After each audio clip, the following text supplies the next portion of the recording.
Inaprubahan ng Department of Budget and Management ang 2,000 pisong dagdag sa honorarya ng mga guro na nagserbisyo sa panahon ng eleksyon. Ang detalye sa balitang pambansa ni Clazel Pardilla ng PTV Manila. Sa kabila ng init, pagod, puyat at kung minsan pa nga ay panganib, pinili pa rin ni Teacher Glenna na magsilbi bilang Electoral Board Chairman na karang-halalan. Gusto kong maging bahagi ng eleksyon pagkat ito ay aking responsibilidad bilang isang Pilipino at gusto ko ay maging bahagi ng isang tapat na halalan. Muling binigyang pugay ng administrasyon ni Pangulong Ferdinand R. Marcos Jr.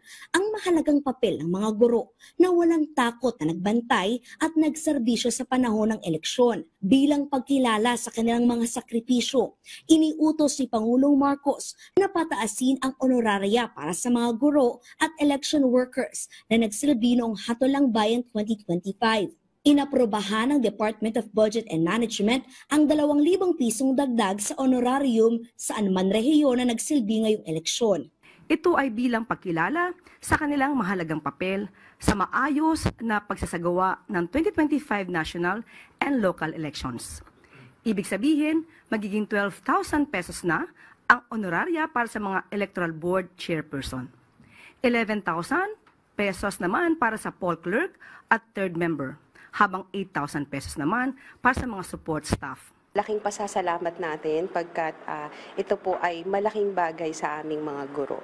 Pero ito po ay hindi lamang sa pera, kahit 5,000, 10,000 or 20,000 pa yung ibigay.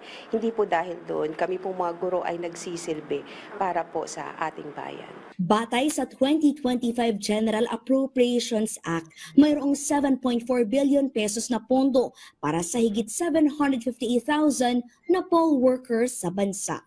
Mula sa PTV Manila, Clazel Pardilla, Balitang Pambansa.